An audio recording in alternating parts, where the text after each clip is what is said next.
Continúo con mi crónica am, de mi terapia de hipnosis cuántica de sanación.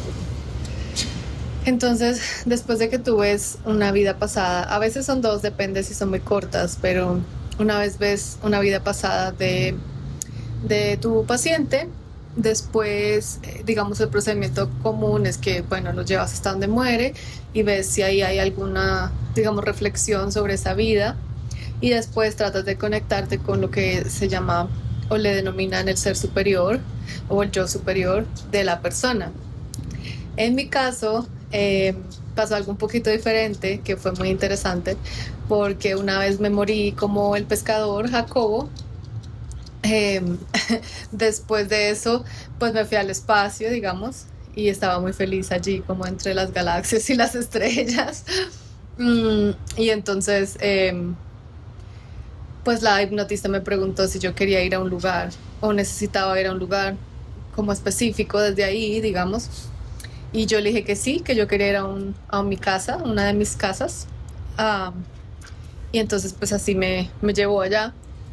Y fue muy bonito porque llegué a un planeta que era muy bonito, tenía muchos colores, toda la naturaleza estaba viva, obviamente aquí también, pero en ese caso como que se movía todo el tiempo, estaba, como que tenía más conciencia, la vegetación y todo eso era muy colorido.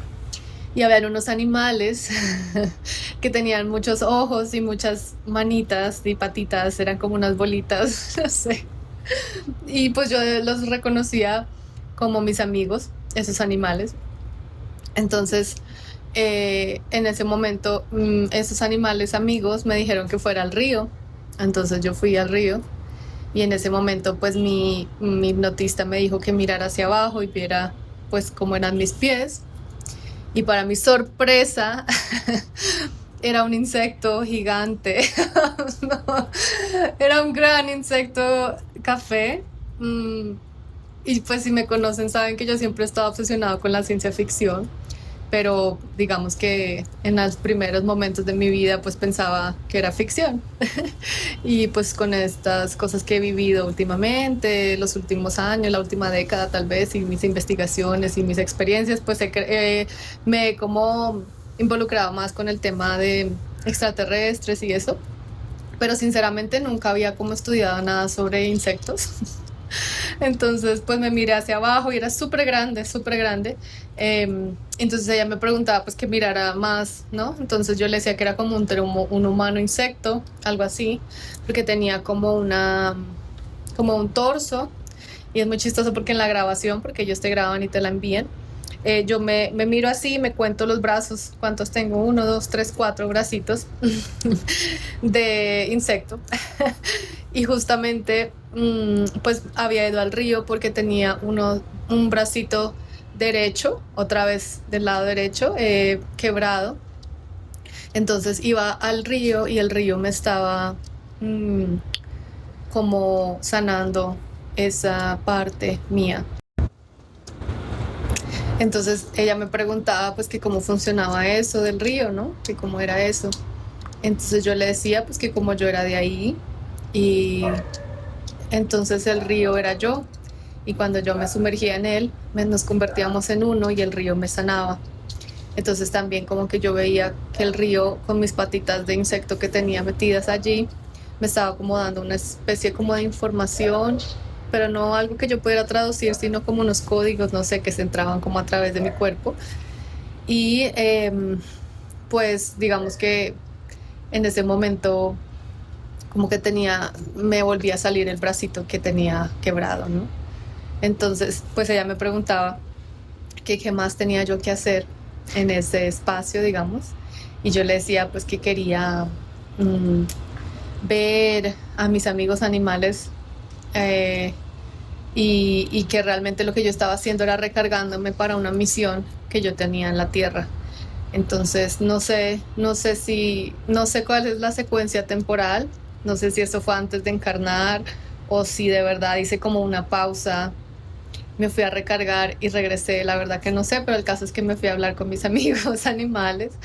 Y era muy divertido porque como que muy poca gente de ese planeta iba a la Tierra Entonces ellos les parecía una locura todo lo que yo estaba viviendo, me veían como si fuera como una leyenda y me observaban, me apoyaban desde ahí como si fuera como si fuera televisión, o sea, como si ellos me vieran en televisión viviendo todas las aventuras de la tierra.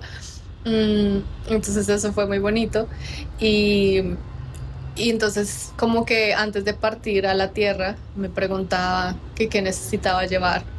Entonces yo le decía que iba a llevar un poquito de ese agua del río, con el permiso del río. Yo le decía que nosotros teníamos una tecnología muy avanzada, entonces que yo iba a llevar como una especie de recipiente con esa agua sanadora, que lo iba a implantar en el corazón, eh, y que esa agua se regeneraba. Entonces cada vez que ella la utilizaba se regeneraba y se regeneraba. Entonces eso era una cosa. Otra cosa que me iba a llevar era una antena en la cabeza, como de radios, de tal forma que cada vez que me sintiera sola o solo, eh, como que pudiera mover el dial y sintonizar la frecuencia de ese planeta para sentir que todo estaba bien y que yo estaba tranquilo. Eso entonces también eran como una especie de dispositivos, pues que es interesante porque en las investigaciones sobre vidas pasadas hay muchos dispositivos que son negativos, como maquinaria que te implantan a nivel etéreo, obviamente, que te bloquea el corazón o algo así, pero en este caso era positiva. Y lo último era que, pues yo, digamos, ellos me decían que yo era como un astronauta que se había ido como a reparar un satélite, haz de cuenta. Entonces yo tenía un cordón dorado que me salía de la espalda, que me anclaba a esa tierra, digamos, o a ese, sí, a ese planeta. Entonces que cada vez que me sintiera perdida también yo podía recordar, imaginarme ese cordón que me ataba a ese lugar. Y lo último que me va a llevar era una pintura, un dibujito de mis amiguitos, que eran como tres seres. Entonces me llevaba como una pinturita de ellos, como en unos circulitos, y pues me decían que ya cuando llegara a la Tierra los podía pintar. Esa fue los implementos que me iba a llevar antes de ir a mi misión a la Tierra, parte 2.